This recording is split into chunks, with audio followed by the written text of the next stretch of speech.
നമസ്കാരം.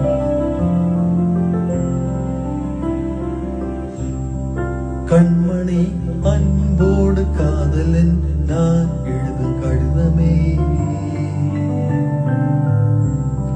பொன்மணி உன் வீட்டில் சௌக்கியமா, நான் இங்கு சௌக்கியமே.